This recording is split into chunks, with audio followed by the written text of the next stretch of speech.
opportunity to be here. I actually had not seen that video. And it actually makes sense, doesn't it?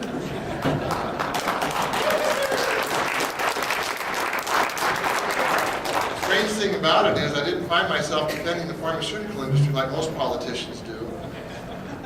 And one of the things I want to tell you today is, yes, I'm running for governor.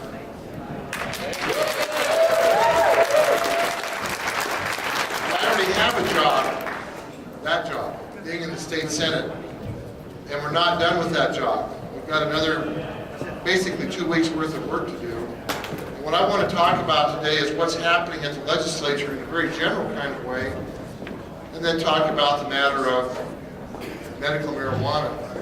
Some people want to call it therapeutic cannabis, and I'm sorry, I don't know what that is. Like all of you, I grew up understanding what medical marijuana was. It actually did exist before it became legal. It actually helped people, but they were felons in using it. And the debate that we've had leads me to believe that an entirely legal undertaking that was approved by the voters of this people wants to force people in this state to make a decision about becoming a felon on July 1st, resorting to a life of being dependent upon harsh, addictive, and yet entirely legal narcotics, or going cold turkey. In the last couple of years, I've had the opportunity to meet with, I would say, several thousand people that use medical marijuana, have used medical marijuana, had the cards, and frankly, some don't. And I have to tell you, the profile that was represented in the discussion that we had during the debate that's on YouTube, I guess, causes me to believe that there's an awful lot of misinformation out there, a lot of prejudice, and frankly, a lot of punitive attitudes that will prevail unless people speak up. And for those of us that have the opportunity to be in public office by virtue of being elected, we don't get any smarter because we get elected. We just get more votes than our opponents. The way we learn is from people like you, people that are patients out there that depend, whose lives are richer, healthier, and less addictive because of medical marijuana. During the debate, one of the comments that really set me off, and you know what it was, well, they're running with the wrong crowd. It doesn't show on the YouTube clip that's here, but the person that spoke, several people before me during that debate said it's like a dog thinking his owner is going to take care of him, jumps in the pickup thinking they're going to go for a ride, and they go to the veterinarian. And I was offended by that analogy, thinking that somehow patients have been misled.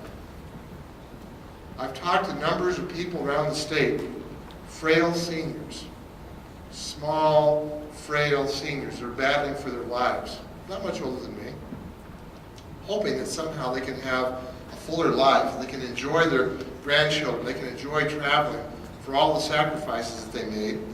And they went through the process, and they are scared to death about this debate because they know they have a healthier life than they're going to have on July 1st if we force them to become a felon. And yes, many of them will just say, the hell with it, I'm going to be a felon. Now this session, it's not just about medical marijuana. It's one thing for the Republican majority to embarrass this state, and my God, they've done a great job of that on national television. It's quite another thing. It's quite another thing for them to inflict harm on this state. And that's being done right now. As I said earlier, we're not done yet. And for those of us that serve, we have an obligation, I think, to learn these issues. A lot of people say, well, my constituents don't want me to do that. My constituents don't want me to vote this way. Well, the first question is, well, how do you know? I represent about 20,000 people. I've talked to maybe 5,000 of them, and I have kind of a sense of what Missoula is all about.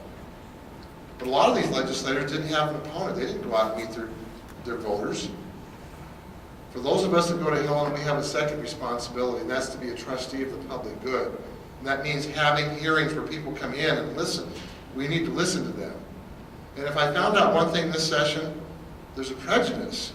The party that has all the answers, the Republicans, for the most part, don't want you to ask any questions, and they don't want to listen to the things you have to say. They don't want to listen to patients. I've gotten just north of 6,000 emails. 6,000 emails from folks that don't want us to repeal, they don't want us to enact Senate Bill 423, and every one of them tells a story. Actually, before the session began, I got a letter from a woman in Billings that I think is very, very telling. This was before all the debate about repeal and everything else. She starts the letter out. I'm not going to read the whole thing because it's 4 pages long. And I'm sure you don't want to hear all that information because you're going to find yourself probably nodding your head saying, yeah, I've heard that story before. But she said, I was raised in a very conservative Republican home in northern Montana. I was always against medical marijuana and the use of it. I knew very little about it. Well, I think that's probably true of 99% of the people in Montana. Turns out she has a son. She actually has 2 sons. She has one son that was born with a congenital condition that caused him to have pain and seizures, and now it's progressed. It's progressed to the point where his life is a fraction of what any one of us would think life is really all about. And he went to the doctor, and the doctor, of course, prescribed a harsh narcotic. And she sent me a letter listing the side effects of Reglan. And I just want to tell you what some of these are, and ask you when I'm done, would you want to live like this? Reglan says, uncontrolled muscle spasms and movements of the arms and legs and tongue, jaw, cheeks, twitching, tremors, vision changes, yellowing of the skin, or severe allergic reactions such as rash, hives, itching, difficulty breathing, tightness in the chest. I mean, I thought you took drugs to get rid of this stuff. This is the side effect. It goes on for a whole page. They were forced at some point to make a decision because taking Reglan's side effects made his condition worse. So he stopped taking it. His condition improved, but he still had the seizures. So they finally went to another physician and asked, is there anything we can do? The physician said, well, you can try medical marijuana. Of course, the mother said, my God, I can't do that. I've been against it all my life. But she went on the internet and did a lot of research, a lot of soul searching, and decided that they would actually try it. And they have. And guess what? He's about 95% functional now. That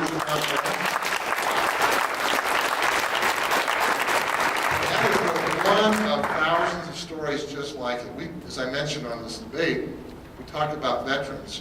That's a community I've just become more familiar with in terms of post-traumatic stress disorder. We used to call it shell shock, and I see some veterans here that know far more about this than I do because I'm not a veteran. Shell shock, battle fatigue, and now post-traumatic stress disorder. Well, the VA can't legally prescribe that because the federal law says that a physician that prescribes medical marijuana is subject to loss of license. So they've gone out, many of these veterans, and found physicians that have been able to prescribe it for other pain that they've had, somewhat combat-related, sometimes not. And they found that post-traumatic stress disorder, those symptoms simply begin to go away over time. And now they lead fuller lives. They actually hold a job. And you know what? They're not addicted to those very harsh narcotics, like in all those other heavy, heavy narcotics that you all read about. Entirely legal. And you're told, oh, they can only prescribe it for 2 or 3 months. And yet I know many, many veterans who've been on these harsh narcotics for years, and they're addicted. If they're not, they have another choice. They can become an alcoholic. They can go cold turkey and put a gun in their mouth and put it into it. And if you read about the veterans that we have in this state, we've got over 100,000. A disproportionate number of them are committing suicide. And I think it's because of post-traumatic stress disorder. Now, one of the dynamics of this session that changed the debate, I think, was a bill that was brought by some folks in Missoula to me to authorize on the list of prescribed treatments for post-traumatic stress disorder. We had a hearing on that bill, and it was tabled. But for the first time, veterans really took an interest in this particular issue. And I think that's the reason when the repeal bill, House Bill 161, came to the Senate, there was a hearing on that bill, and that bill was tabled. And I think the reason it was tabled is because a lot of the people in that committee heard from veterans in their communities. They had heard from patients, but they hadn't read those because they didn't know those people. But most people will say, oh yeah, I remember thus and such coming home from Iraq, from Afghanistan, and from other conflicts that we've had, including Vietnam-era veterans. And I think there was some reaction to that in a small way. So as we progressed this debate, and that bill got tabled, the Judiciary Committee in the Senate said, well, we've got to have a bill of some kind. We've got to do something. And you know what? That was Senate Bill 423. Senate Bill 423, we spent more time arguing over the courier service and how that was going to work. We weren't going to have any connections between the patient and the grower. We had to have a middleman.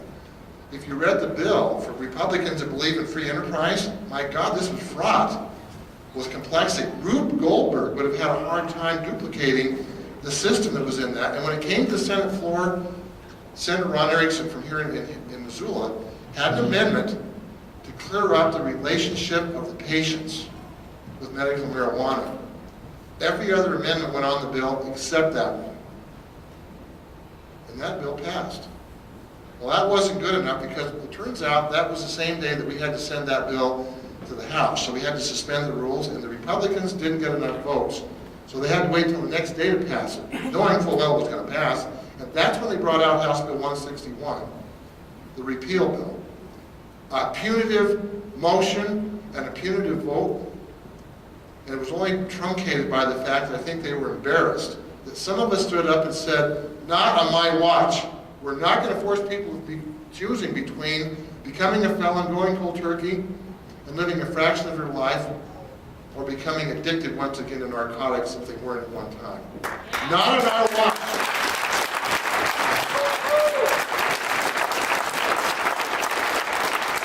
Now, this session, people have said to me, my God, there's so much terrible stuff going on over there. I guess it can't get any worse.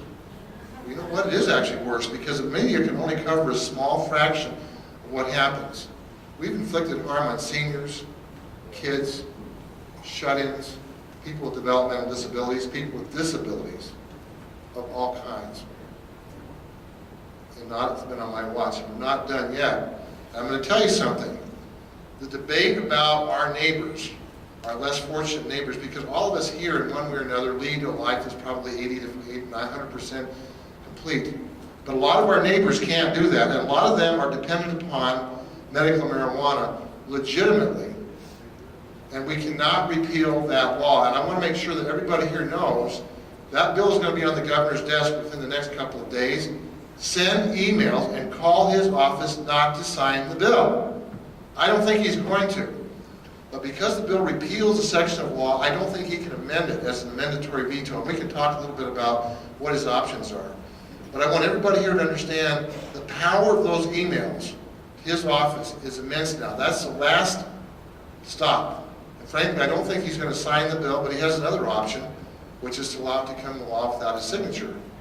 And he needs to understand, he needs to veto it and send a message that 62% of the voters do make a difference. Don't you agree?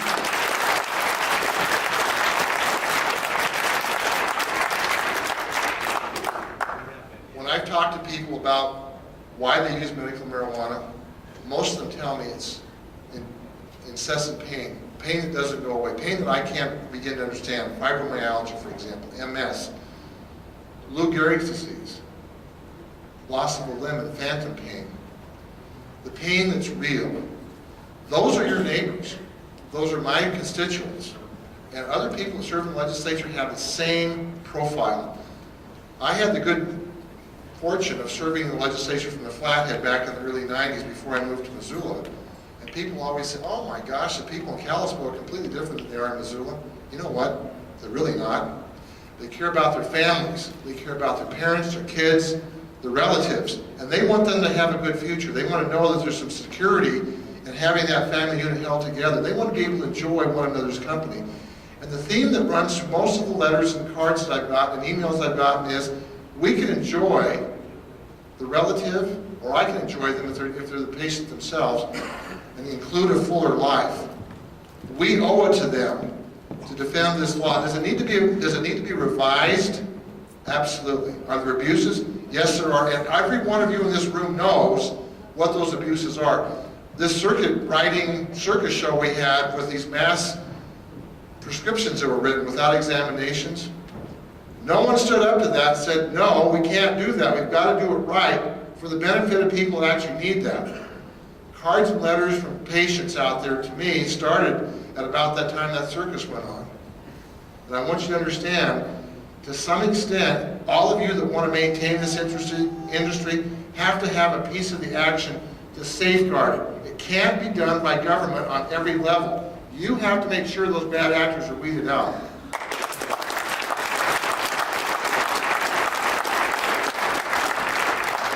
So where does that leave us as of today?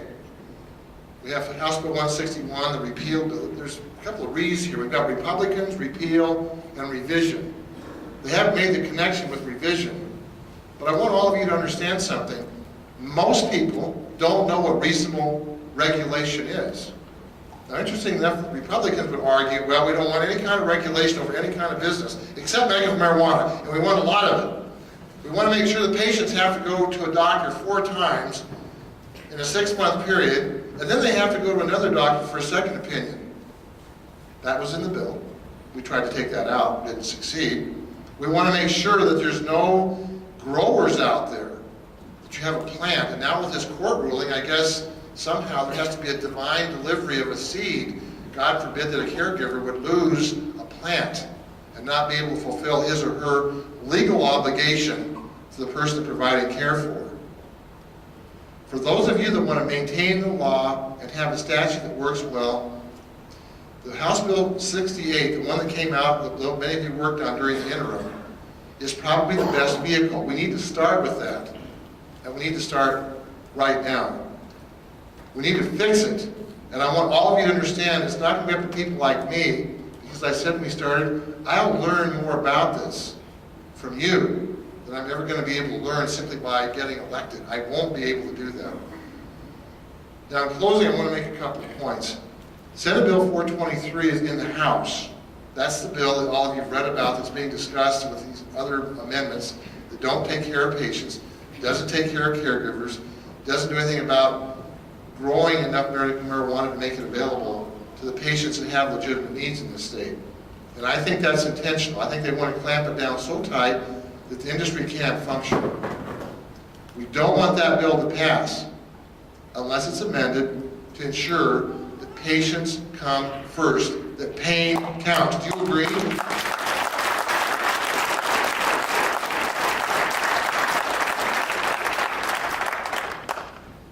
If we have an initiative on this topic, I would regret that that's happened. I hope it doesn't happen. It's going to detract from the real issues facing this state that go well beyond medical marijuana. We've already spent a disproportionate amount of time using resources, and that's time. We never have enough money to do everything, but time is the most precious commodity in this legislature. And I want every one of you to understand we have 150,000 people in this state without any medical insurance. We need to do something about that. We need to be having discussions about that to start with. We need to do something about the fact that our economy in this state is languishing right now, and a lot of people, including people in this room, that would otherwise be working are not. We need to spend time talking about that. And we need to figure out what we're going to do about our less fortunate neighbors and focus on their needs across the board. That doesn't mean social welfare. It means just having a mandate, a moral mandate to take care of every single one of you have heard from the Republicans. We got a mandate. We got a mandate last November. And you see what that means. But what about those other mandates? Medical marijuana is only one. Cyanide heap leach mining, 2 times on the ballot. We don't want it. What do they want to do? Repeal that. They want to do something about the tobacco use in this state. Not good. They want to simply do away again with a mandate for voters on 2 occasions. Healthy Montana Kids, 1 time. And the initiative that just passed last fall that restricts game management to people that live in Montana, giving them first opportunity. Hell, the ink is barely dry on that initiative. We're going to get rid of that one. Don't think for a moment that the initiative process alone is going to be enough. There has to be a political will to send people to Helena who will listen and understand these issues and do something about it, and having the courage to stand up when it makes a difference with information in hand to say, not on my watch. If we do that,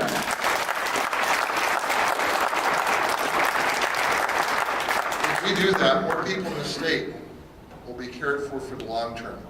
I don't want to have an oscillating curve where sometimes it is and sometimes it's not. Those needs out there don't go away. every single one of you can help ensure that that oscillating curve is going to be flat, where those people out there with legitimate needs have legal access to medical marijuana. Be happy to answer any questions. Thank you for the opportunity to be here.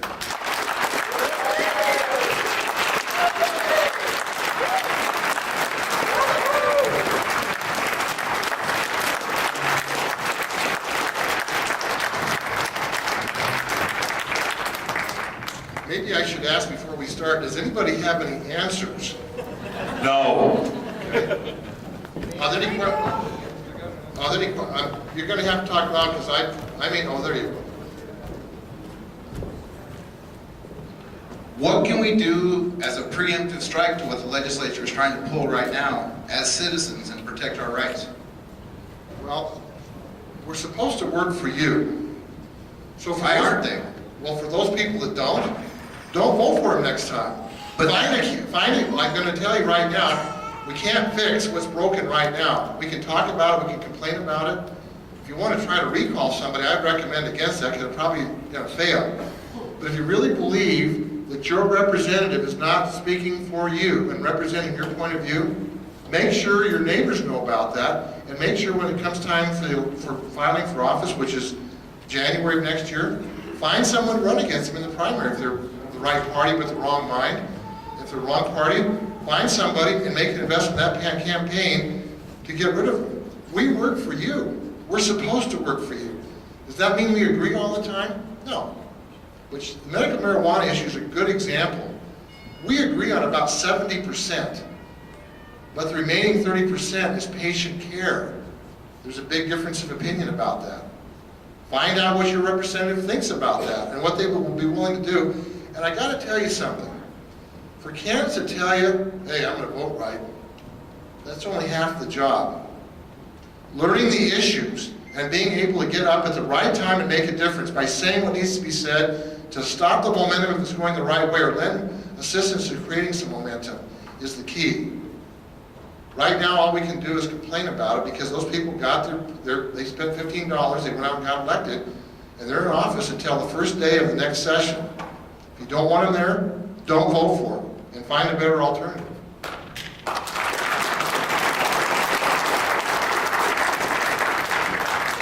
If you haven't already, do you have any plans to be in the governor's ear with ideas about this 423 and 161? Well, I'm going to make sure I got the question right. Am I going to talk to him? I already have. But I want to make sure that you understand that I'm just one more person. He works for me, but you know what? He works for all of you too.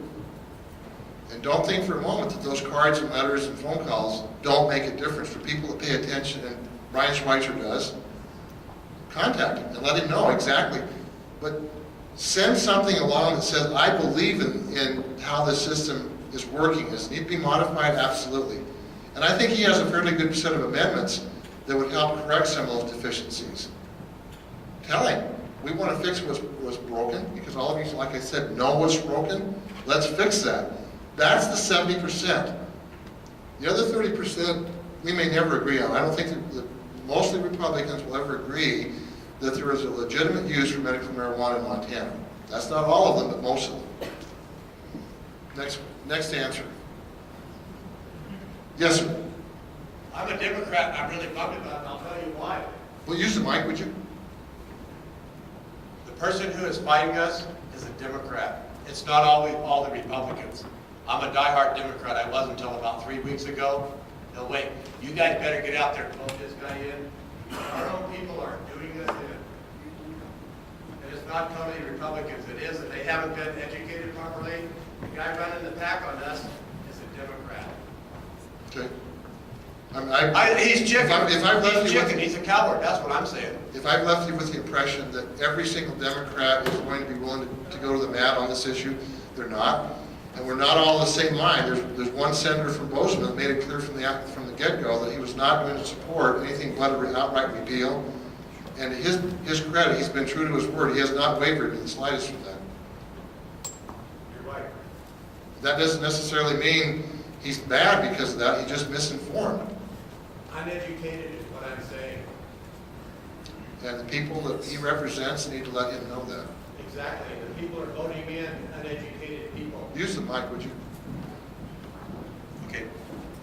I think that it's our duty to educate people, and I went in and got the 25 pages of the medical marijuana history. The people in Powell County have never even heard of it and didn't want to look. How are they ever going to educate themselves to the truth? I read the Bible all the time, and you know what? It's been there for years and years and years. And it was done and used properly. The bad guys are what turned the marijuana into an illegal substance. It's been used in the Bible for many years and many, forever. And the people aren't getting educated. Anybody else? Several, there's one back here. Go ahead. Okay, well, it's 2011 and we have science and we have factual evidence, and this has been presented to the people that are making the laws. Why are they not going with the facts, and why are they making laws that dictate our lives based on fallacy? You know, there's two kinds of people that serve in the legislature. People love to campaign and hate to serve.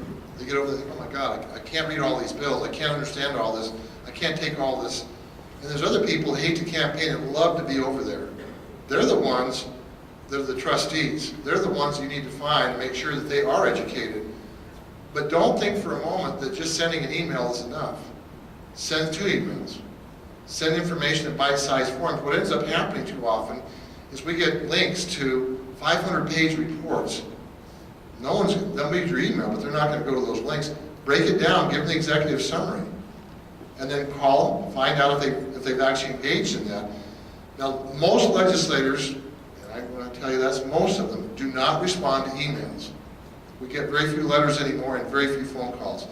I've done all of mine paperless, so it all comes to my laptop, and I will bet you that if you've sent me an email, I've responded to it in one form or another.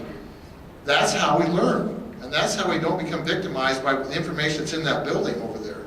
That you're actually talking to people outside, and they're not just from Missoula, they're from Bainville, they're from Troy, they're from Broadus, they're from Lewistown, they're from Havertz. Force them to take a look at that and hold them accountable to that. That old expression about you can lead a horse to water, but you can't force it to drink. If they're not paying attention on these kinds of things, chances are they're not paying attention on other things that are just as important to you that you may not be paying attention to yourself. You had a question. Senator, my name's Dennis. I'm the MRO representative for the veterans in Montana. And I want to thank you for your work on behalf of veterans and letting people know that vets are being treated as second-class citizens in Montana. We have to go through a 2-doctor system, and we take a big risk in losing our benefits such as housing. So I want everyone to thank the senator for helping those veterans and our men and women that are coming back overseas. That they're going to do it. Thank you. Well, I want to thank you and every veteran that's here, and the veterans that are no longer with us, and the veterans that are serving. We need to bring them home. But when we bring them home, they need to be able to reap the benefits of protecting us and reap the very benefits that should be available in the society. And many, many, many of them are going to come back with physical pain and mental anguish. And we need to recognize that. Is medical marijuana going to cure every one of them? Absolutely not. But it should be something that's available as an alternative to those drugs that all the physicians will give you without going to a second physician or coming in 4 times. So thank you for your service. I'm honored to be able to lend a hand in that regard.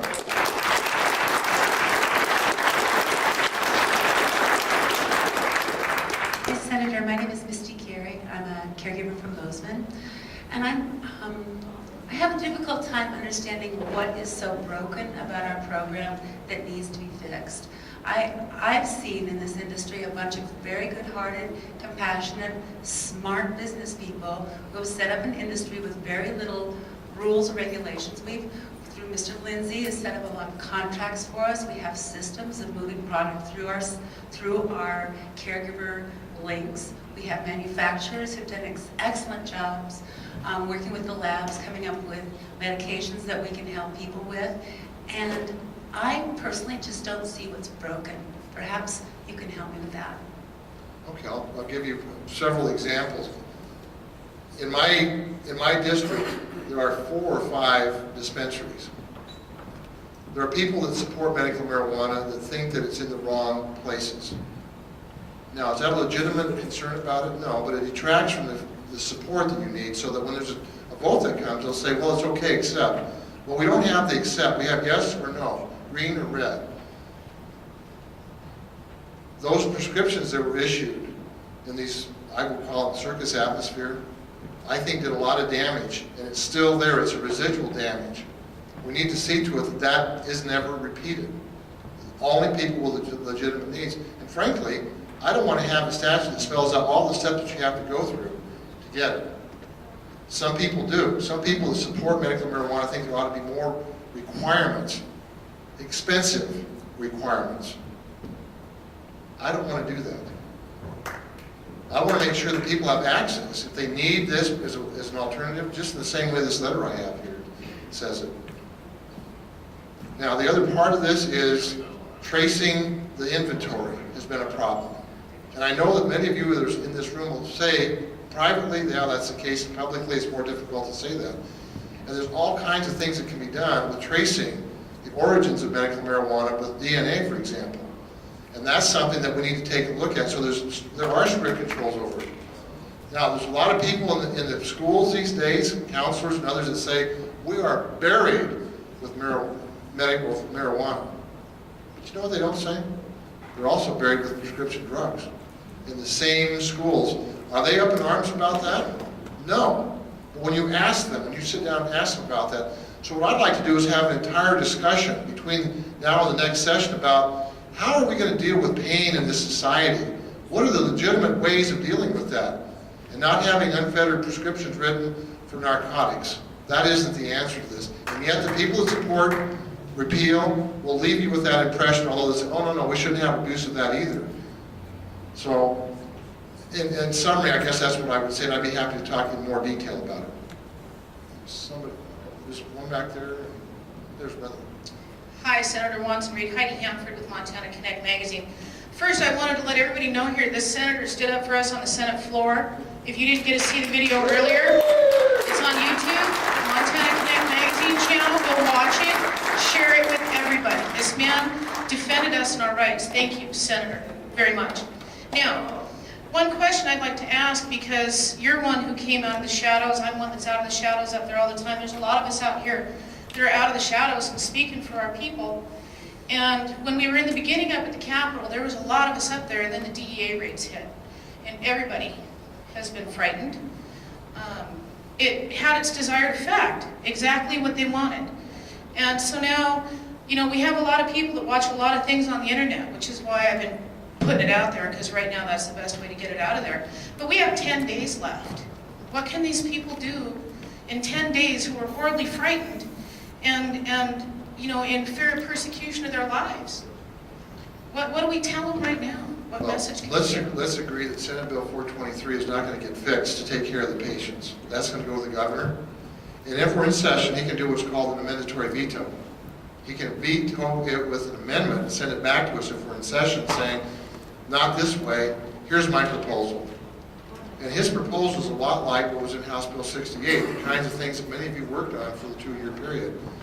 That's the fix, I think, that needs to be in the bill, and he can do that, as long as we're in session. So we need to ask those people that don't want medical marijuana to hurry up and pass a really, really bad bill and get to the governor while we're in session, so we can do an amendatory veto. Then we have a chance to vote on that. If nothing else happens, we'll be probably right where we are today with the law.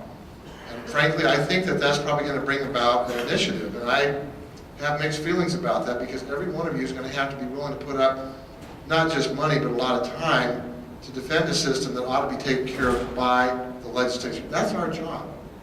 And the people spoke loud and clear on this at the same time. They spoke loud and clear about banning same-sex marriages. I never did quite understand how that happened, but it did.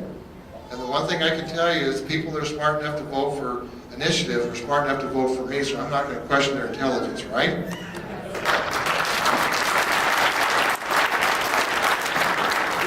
Come over here, Dave.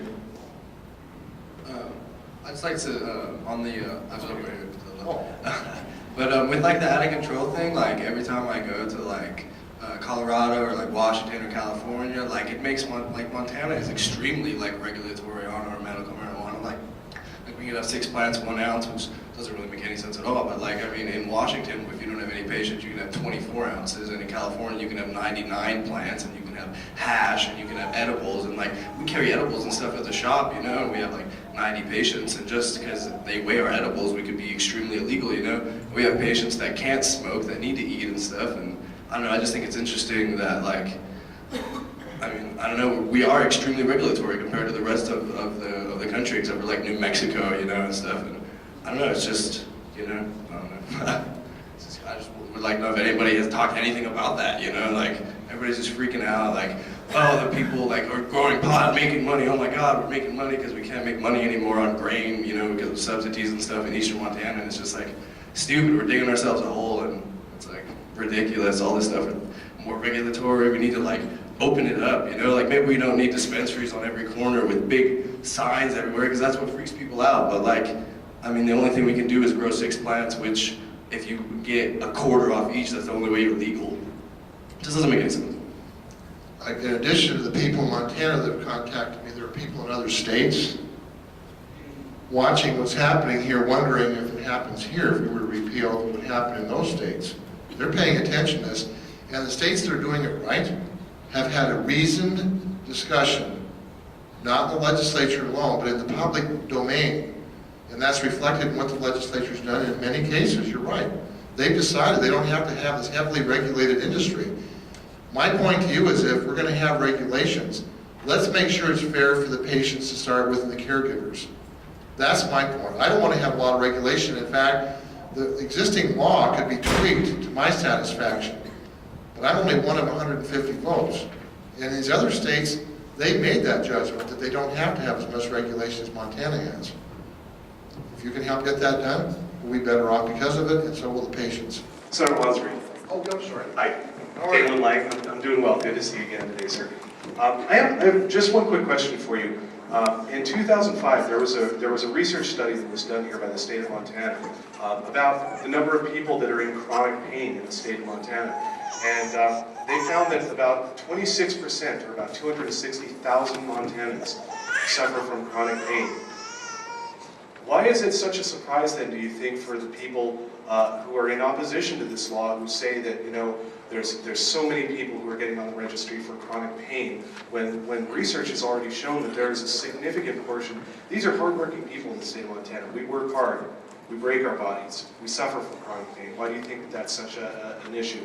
Well, I think a lot of legislators don't do it in this arena alone, but live in denial. If there's a report, there's something wrong with the methodology. If there's nothing wrong with the methodology, there's something wrong with the way it was funded. So there's a suspect about the origins of the study and the conclusions that are drawn from it.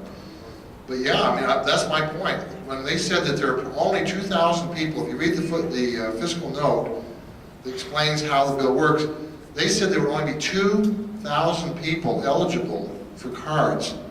And you said there's 260,000 people by virtue of this study. What happens to the other 258,000? They get addicted. That's what happens. One more question, Dave. Hi, Mr. Wanzenried. My name is Bryce Habib. I'm a chemist here in Missoula. I've emailed you once or twice. I have a question about the reflection that the federal raids have had on our industry and on the people who observe our industry, and how it's being reported in the papers. The charges or the accusations that have been filed so far have been for drug trafficking, money laundering, and tax evasion. And I don't think that people understand what the actual definitions of those things are. And that the federal version of drug trafficking is to sell cannabis to your patients. And the federal version of tax evasion is to pay taxes on your net profits, not on your gross sales. And that the federal definition of money laundering is taking the money that you make from selling your cannabis to your patients and putting it in your local bank. That's what these businesses were doing. And the amount of money that was reported, that these millions of dollars were in these bank accounts, we know these people. We're a small community. They didn't have $1.4 million in their bank account. They had $30,000 in their bank account. But they're tracking the amount of money that went through these accounts over the course of years. And then they're reflecting us as though we're greedy millionaires and felons when we're following our state law and our own local law enforcement agencies participated in this utter betrayal, frankly. And that's why we're terrified, because we thought we were doing something right. And to have people that are in our legislature who don't understand these differences, how can we educate them as to the fact that these people were following our laws and we were utterly betrayed by our own law enforcement and frankly, some of our own legislatures, which you know. You remember what I said when I started, that we don't get any smarter because we get elected, we just get more votes. Being in the legislature in Montana is a lot like a hobby. You only do it for 4 months out of 24 in Helena, where you actually push the button. Just think about that. If you're a good fly fisherman, do you know a lot about, I don't know, technical climbing? Probably not. And yet, when we go over there, the idea is to learn as much as you can. Some people have an aversion to having an open mind about some things. Medical marijuana would be at probably the top of the list of a lot of people with an R by their name. So they don't want to learn about the tax laws. They don't want to learn about how you properly account and how you should be reporting your taxes. They just simply don't care. And if they do care, they will deny that the information is correct if it's in front of them. That's not a criticism of Republicans specifically, but in a very general way on this, it is. They just simply haven't taken the time to communicate with people to find out how many people are out there using this, how many people are providing the care as a caregiver, and frankly, how many people are the legitimate growers who are out there. And being terrified, yeah, I mean, when's the next raid? What is the federal policy now on medical marijuana? The Attorney General said, oh, there's no change in policy. Well, the raids themselves were more than a coincidence, I think. They came at exactly the right time to have a chilling effect, and it's had its effect on not only the legislature, but on people outside the building whose lives are healthier and more full because of the legal access to medical marijuana that was approved by the voters in this state. Senator, I got one more on your stunt double here, so I'll get one more question. Senator Wanzenried, my name is Bob Necker, and I'm from down the Bitter, and I want to thank you immensely for your support to us in this endeavor that we have here ahead of us. I'm a native born, I'm a third-generation Montana farmer. My grandfather homesteaded over in Macomb County in 1913. Dryland farmer that, frankly, got out of here because he couldn't make a living.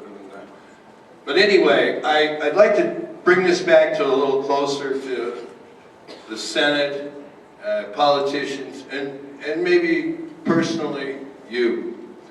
I see the power of words and the inaccuracies that certain things make, and I've watched every hearing. If I haven't been over there, I've watched it on my computer, and I continually see such a wealth of misinformation, and I even see that today, and I just like to have any of you people even read Initiative 148? I have. Seriously. Have you seriously read it? I have. You have. I have too. And I hear you today, and I'm not a fan of Jason Christ, or Chris, whatever he's, I'm not. So, but I see a tremendous amount of misinformation, as you call it, on the traveling cannabis carnivals. I've been to them. I had a great time. I did.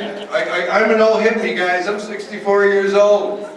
You know, I've been doing this for 40 years. I'm not kidding anybody at all. But today, I'll give you one example that I saw that just completely stands out and blows everyone's credibility.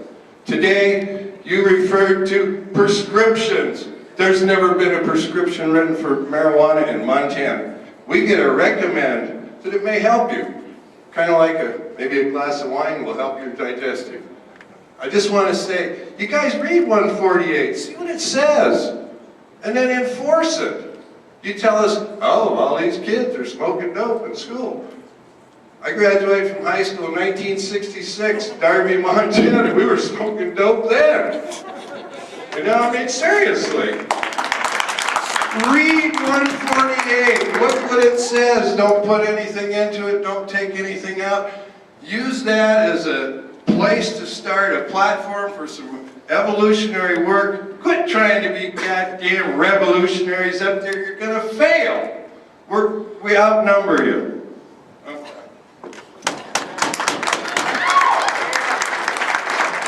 Senator, we're on what we can do to help you. You've helped us. You're standing up for us. What do you want from us? What can we do for you?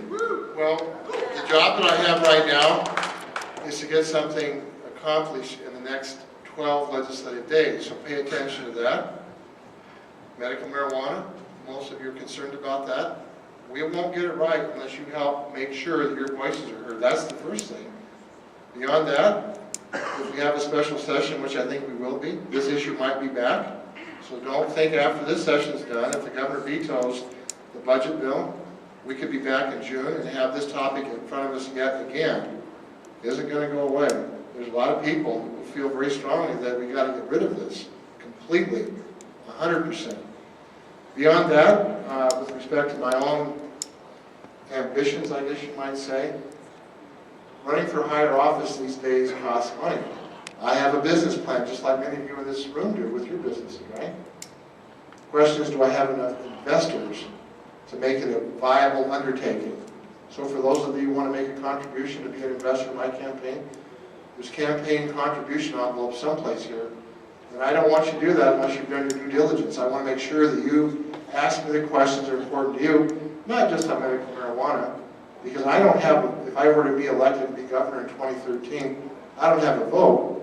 But I can help set the agenda and help assert what needs to be done in this state and hope that we'll have enough fair-minded, reasonable legislators, unlike this time, serving in the 2013 session. Thank you for the opportunity to be here.